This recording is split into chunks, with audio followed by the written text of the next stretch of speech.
Hey friends, happy Wednesday. Thanks for joining us for Unscripted on 13 Plus. I'm Anna Orsini. And I'm Carson Courier. Thank you for joining us on this Wednesday. We do want to start following a story that was major breaking news yesterday about the bridge collapse in Baltimore. We know interviews with ship crew members will begin today as recovery efforts continue for the 6 workers who are still missing. Investigators from the NTSB boarded the ship overnight. They began collecting data. They also collected the ship's black box, which they hope to release more information about later today. Right now, there's no timeline for when exactly that channel could reopen. Now, the Coast Guard currently examining some of the damaged shipping containers, some of which potentially contained hazardous materials. Now, search operations continue for those that are still missing. Baltimore Mayor Brandon Scott said that a state of emergency does remain in place. He says that he expects it to remain in place for the foreseeable future. And again, at this point, everything points to this being a recovery mission for those 6 people who are still missing, just with the temperatures that they have out there in the water and the conditions since yesterday. So something we're keeping a very close eye on today, and of course thinking about everybody who's been impacted by this. Absolutely. Turning now to some more late breaking news. We know a federal appeals court has refused to lift an order that blocks Texas from arresting and deporting migrants suspected of illegally crossing the border. The law was in effect for several hours on March 19th because of a procedural order from the U.S. Supreme Court. But the case was sent back to the appellate court for further consideration. Now, the latest ruling does keep that block in place as the case proceeds. It's the latest development in the legal battle over Republican Governor Greg Abbott's strict new immigration law there in the state of Texas. And we want to take a live look now to a major case that we've been covering for you. I believe this is the second day. We know Santa Cruz County rancher George Kelly is back in court. Again, second day of testimony in Kelly's murder trial.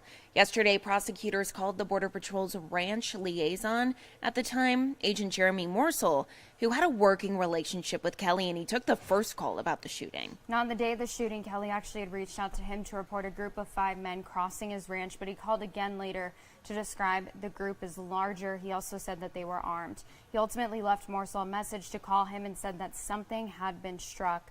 Mexican national Gabriel Butamia's body was then found on Kelly's ranch later that day.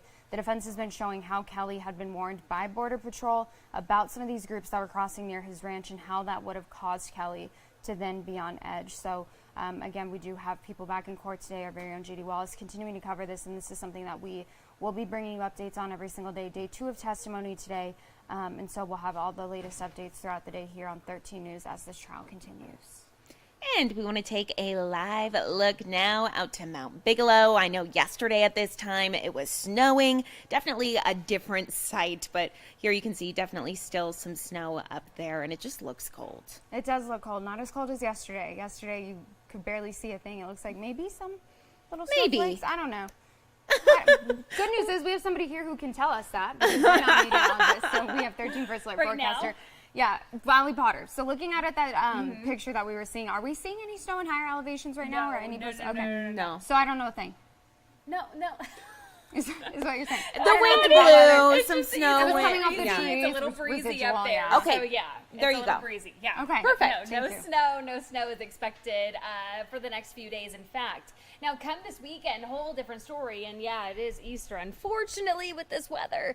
But taking a live look to the north, lots of sunshine right now. We're not seeing any of that, but see, you can actually see some of the snow caps right there. Oh, pretty. Yeah, so it's really nice looking to the north, but not a cloud in sight though. Right now though, temp-wise, we are chilly though. 53 if you're in Tucson, 48 for Nogales, 43 in Wilcox, 58 in the Marana area. Taking a live look on Tuamaque Hill, lots of folks in fact are taking advantage of these warmer temperatures and that sunshine in the mix, which is actually a good time to go hiking today. It's about time. 11 o'clock, 62 degrees. By 1 o'clock, 67. By 3 o'clock, we'll see the 70s back in the forecast with lots of sunshine for everybody. So here's a live look with our 13 First Alert radar. We're not tracking any type of weather activity whatsoever, but come this weekend, whole different story. Let's put our 13 First Alert future radar into motion. So this is noon on Sunday, so maybe as you're getting out of church or maybe having some Easter lunch, might be seeing a little bit of a sprinkle or two. And then here's 3 o'clock, so the middle of the day on your Sunday. Here's 7 o'clock. So really just sticking with us. By the way, a 40% chance for rain back in the forecast on Sunday into Monday. And that storm system is going to continue to roll through for your Monday. Here's 2 o'clock in the afternoon. Notice, though, we are picking up a little bit of that higher elevation snow. And then here's 10 o'clock at night. And then everything will start to dry out, though, as we head into Tuesday. Today's forecast, enjoy the sunshine. 72 if you're in Tucson, 68 for Nogales, 70 for Green Valley, 57 for our friends in the Douglas area. Here's a look at that 13 First Alert 7-day forecast. We're seeing the 70s today, the 80s by Thursday and Friday.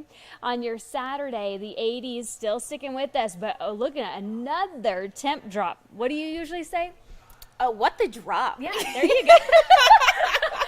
Just like brand it. I need to. You need to trademark it. Exactly. It's yes. like vibes are high is another one of Carson. Vibes are higher. The vibes It's are another high. thing I say. What the drop. All of these things happen because I say something just out of left field, love and then it. people quote it What forever. the drop? What the drop? So instead of like rain, we should do like some type of caption. So like vibes are high Wednesday, Thursday, Friday. What Correct. the drop heading Yes. into Sunday, Monday, and then Tuesday. Vibes could be okay on Yeah. Tuesday. Vibes might be trending in the right direction. That's- Come midweek next week. We'll see. Vibes are trending That's up. perfect. Vibes, That's perfect. Vibes going upwards. And I need to have an explainer, by the way. 'Cause Yeah. some people Okay. are like, what are you talking about? I'm like, according to Carson. And Yes. then you just have a little explainer. Yeah. Let's do it. Meteorology by Carson. Okay, Vibes are perfect. high. We I love it. Thank you, Allie. We appreciate it. Thank you. Well, it's hard to believe, even looking at these temperatures right now, but one thing that we know will for sure come is those triple digits here, hopefully in a few months, not anytime soon. I know we don't want them yet. Not yet. No, we will hold off on that as long as we can. And with that, obviously pools will be opening up in the area. Now, one thing that has been impacting pools throughout the country and here at home is, of course, lifeguard shortages. So they've been looking to hire lifeguards and not really able to do so the same way that they were before the pandemic. Yeah. Now, according to the American Lifeguard Association, of the nearly 310,000 public pools across the country, about a third of them had to close or shorten hours. So here at home, in order to keep pools open, we know the city and county, they've increased pay, I think 3 times within the last couple of years to get more people in the door, but still dealing with a shortage this morning. So our very own Jack Cooper has more on how Marana is hoping to address this issue.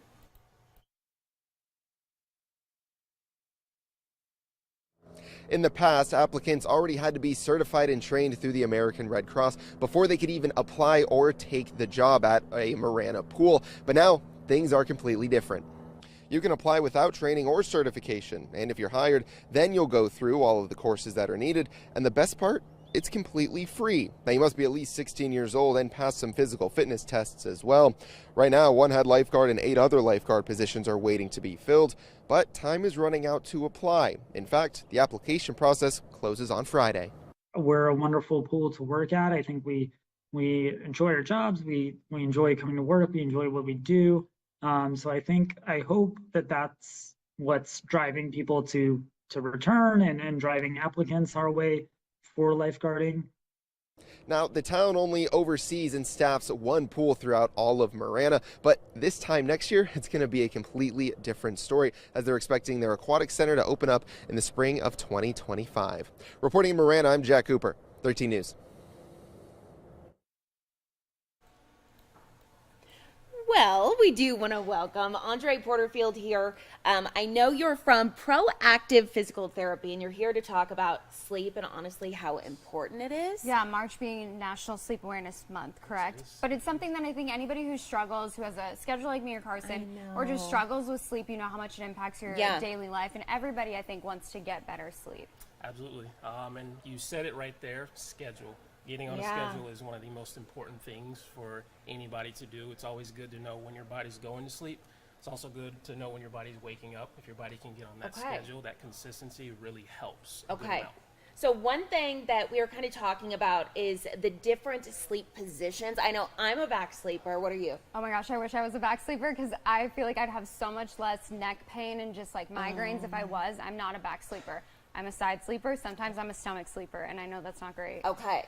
So should we go through the different sleep positions here? Yeah, let's go go ahead through and sleep do it. positions. So The big thing, especially about side sleeping and any position at all, pillows. At least use 2 pillows. Having 1 pillow underneath the head and the neck to help support the head and the neck is really good.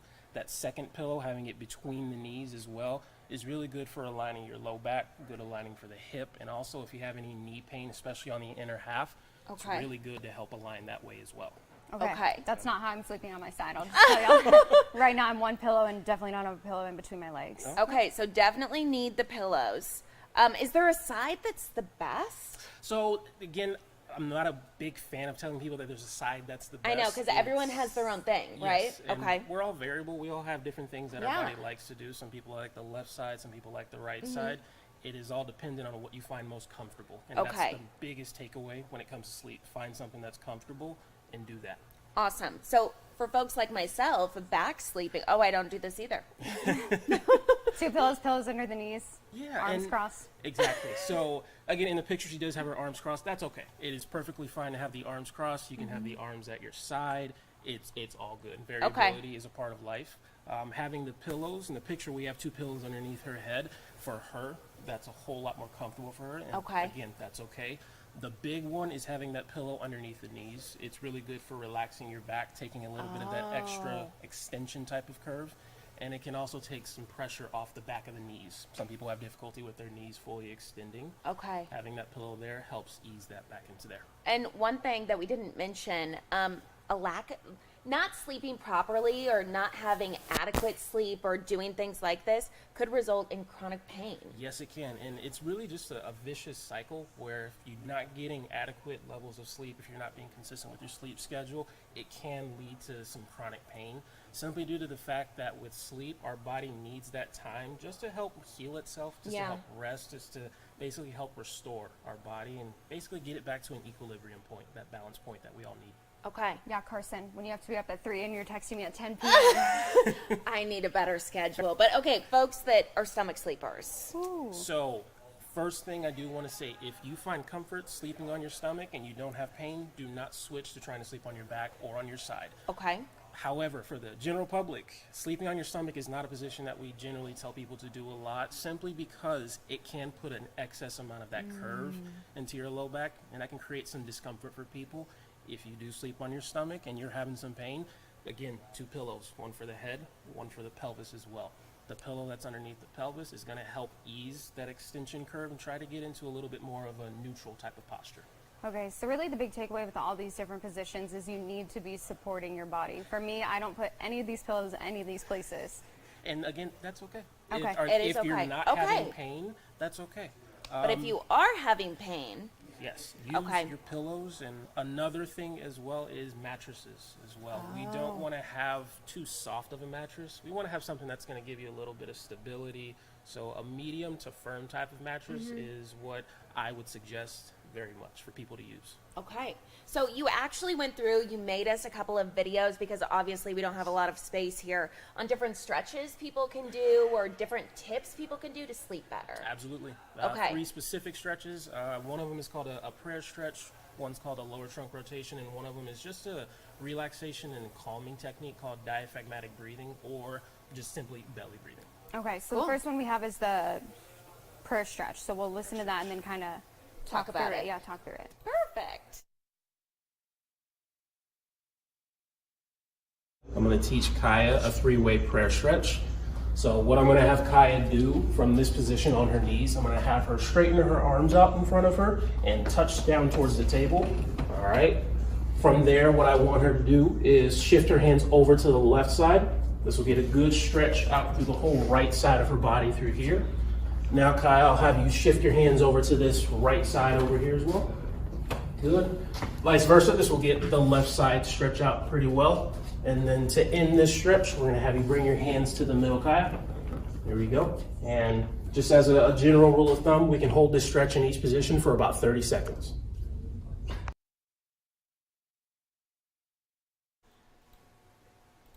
Okay, so walk us through that video a little bit. What are we seeing and what's that good for? So specifically, prayer stretch is very good for just stretching out your back as a whole. When we're first having people reach off to one side, the side that we're having them reach off to, the other side is elongating. if we want to add a little bit of razzle dazzle into that, I'll tell people to just take a deep breath, just feel that whole flank on the outside stretch out. Okay. And then we have them go to the other side and do the exact same thing. Just have you take a deep breath, feel that whole flank on the left side stretch out.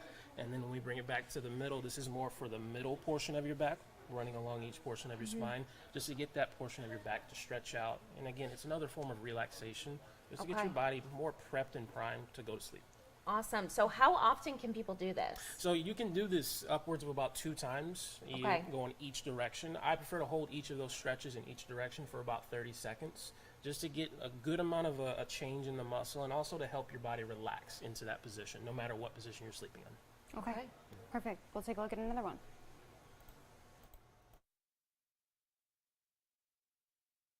I'm going to teach Jenny how to do a lower trunk rotation.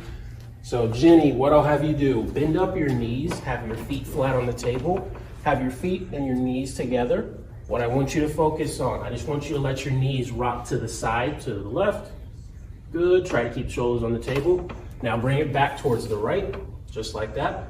I want you to repeat it at that pace, nice and slow and controlled, to each side 20 times.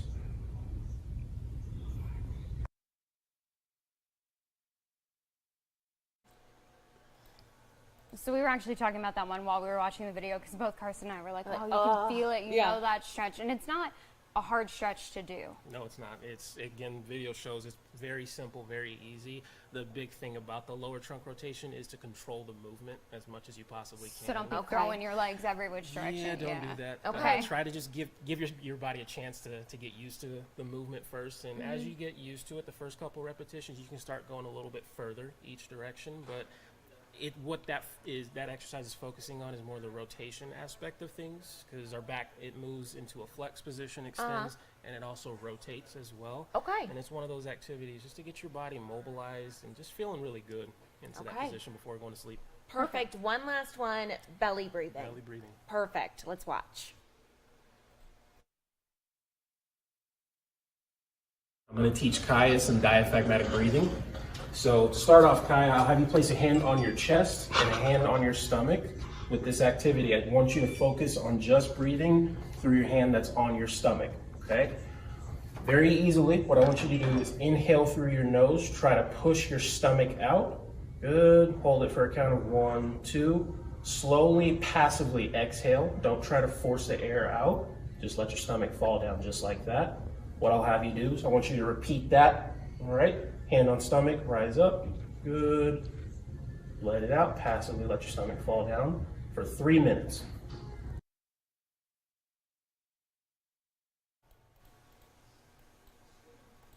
Awesome. So what is that good for? So the simple description of diaphragmatic breathing, I don't like using diaphragmatic. It's too hard to get out. So belly I know. breathing. So belly word. breathing. So the basic terms, or the basic way to describe what belly breathing is doing is just to get your body to relax. One of the things that we don't do very well as people is actually mindfully breathe. A lot of the times our breathing is really shallow. It's something we just inhale really shallowly through our nose and then exhale. What belly breathing is doing is teaching your stomach to expand, and then also teaching your body to relax. The big piece of it is the relaxation. We don't want to force the air out. We just want to let it come out of our body real simple, real easy. That is the big portion of it, to not force it out and just let it come out, to help your body relax. Okay. Doing this, especially before going to bed, is really good because, again, you need to be able to take some deep breaths when we're sleeping and easily let it out without trying to do something. Yeah. Go and go and go. For sure. All that's doing is calming your whole body down.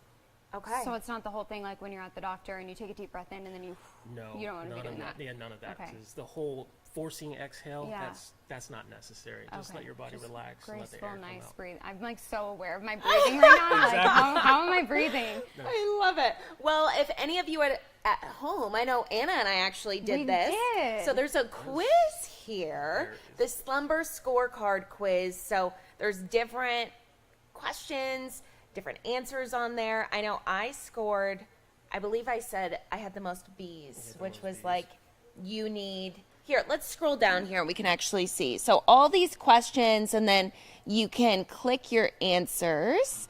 And then I believe, they don't have it on this one. Sad. So Basically, yeah. Each of those answers is it's set up to see where your body is at. It's kind of like an awareness and a mindfulness, just to see where your body is set up at, depending on how you feel when you wake up in the morning, what position you're sleeping in, do you have pain when you wake up, and generally, since it's, again, at Proactive, we put together this Slumber Scorecard. If you scored a lot more with the D's, what that lets us know is that you probably should come in for some physical therapy, just so we can take a look at whether it's your low back, whether it's your neck, just to do an assessment to see how you're doing. And again, if there's anything further that we can do for you, especially at Proactive Physical Therapy, we can help you out with that. Okay, so I was B's and C's, so I'm not there yet, but you got to change some habits. Yeah, I was gonna say, and that's the thing, exactly. B's and C's are more, hey, you got a few habits that we want to not necessarily correct, but hey, take a look at. If you can change a few things, that'll be really good for you. Because in the end, we want to get people to be in the A's more than anything. Yeah. Okay. I had no A's. 0 I A's know. for me. I think I had one or two. You've got on my back. You're the back. Yeah, on my back. Your A. Perfect. Yes. Okay, so we're going to clip this whole thing, put it on our website, this whole segment. If you go to the news tab and then you click unscripted on 13 plus, you'll see this entire thing. And then we'll make sure to put a link to this Slumber Scorecard in that for folks that want to go take the quiz. Absolutely. Yeah, and Awesome. maybe you get some physical therapy, just get better sleep, get some help with that pain. Because nobody wants to wake up in pain. No. Pain sucks. Pain does. Pain is the worst. And being sleep deprived and in pain is even worse. So we don't want that. Well, thank you so much for all the tips and tricks. Absolutely. Thank you for your time. Thank you for inviting us here. Yeah, we appreciate it. Well, I'll be applying my deep breathing, my belly breathing tonight before I go to bed. Cool. Sounds good. Thank you so much. And if you have our website as well right now, we will have that this whole segment up and also the links so that you can go take your own Slumber Scorecard quiz. Let us know what your results are. But if you head there now, you will know that somebody has won the Mega Millions jackpot. And unfortunately, it was not me or Carson. It was somebody in New Jersey, which I feel like recently it's been like Texas, Florida, Arizona. So it's nice to see another state in the mix. Exactly. Extremely nice. Did I go out last night at I think like 7 o'clock? I think the official drawing our time was 8 o'clock. 7 o'clock, got in my car. I was like, oh no, I didn't buy my ticket. Drove to the gas station, bought 2 tickets, got a picture of the sunset. I posted it on my Facebook if you want to go see that. But yeah, didn't win. Didn't win? Why don't you do it on the app?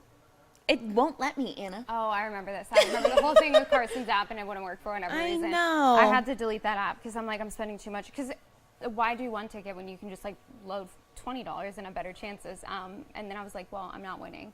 So I had to delete the app. But somebody in New Jersey did win. So yeah, bad news for those of you who wanted $1.13 billion. I know. I believe the entire one-time cash payout option was $537.5 million. I mean, hey, would have been nice. Would have been nice. Oh, well. But there's always going to be a next time. So I know. That's the good news. Exactly. Carson, you don't win if you don't play. Right. There it is. Well, something else that you can check out on our website, MoonPie, launching limited edition solar eclipse survival kits. Yeah, this is super interesting. I think they took this situation and they're like, hey, this is a great branding opportunity for us, right? So essentially what's happening is they're selling this survival kit, this solar eclipse survival kit, and it contains a blackout box, so like the glasses you need to see the solar eclipse, on top of the actual moon pie. So hey, I mean, a little safety involved in it. Safety, sweet treats. Yeah, they have 12 in there. So quite there a few you go. Guys. Yeah, just eating, watching the eclipse, all the good things. So you can get those from select. So the kits are actually available at Dollar Tree, Walmart, select grocery stores, and moonpie.com. Yeah, so you could go ahead and get one of those. Were you the person this morning that was asking, what happens if I look at the solar eclipse? And somebody goes, you could go blind. Was that you? Who told you that? You weren't in the studio at the time, were you? No, but I heard you over the microphone. No, yeah. I mean, because You're like, what'll happen? Yeah, and that's what I was told. And then I was like, oh, so don't do that. Don't do that, friends. So don't do that. Get your moon pies instead, and it comes with the glasses that can protect your eyes. So that's the good news. And you get moon pies. Yeah. So I've never had one. Have you? No. No. Let's go get them. We can try them here. Oh, we can eclipse together. Let's do it. We're going to do it. And then post an update. We will. Let you know how it goes. Let you know how the moon pies are. So yeah, if you have any fun plans to watch the solar eclipse, let us know. And if you end up getting these, let us know as well what you think of your moon pie survival kit. So awesome. Yeah. Cool. Fun, very cool. On our website again, if you want to head over there. And taking a live look outside one more time where it is not snowing, but we're still seeing that snow up there on Mount Bigelow. Nicer conditions in the days ahead, 72 today, 82 tomorrow, 82 again on Friday, 80 Saturday, and then on Easter Sunday, turning it around a little bit, 69 degrees with a 40% chance of rain. Sad. Very We'll sad. keep watching it for you. It's still a couple days away, so hopefully that rain gets pushed back into Monday. But we'll keep watching it. We'll see. We will see. Yeah. So thanks for joining us today for Unscripted on 13 Plus. Again, head on over to our website. Make sure that you check out the Unscripted on 13 Plus section to see our interview, get some tips for how you can sleep better, Yeah. and take that sleep quiz as well, the Slumber Scorecard quiz, and let us know what you end up getting. If you get all A's, good for you. Good for you. Good for If you. only. Yeah. So again, thanks for joining us today. We appreciate it. Have a great rest of your Wednesday, and we'll see you back here tomorrow morning. Thanks for watching.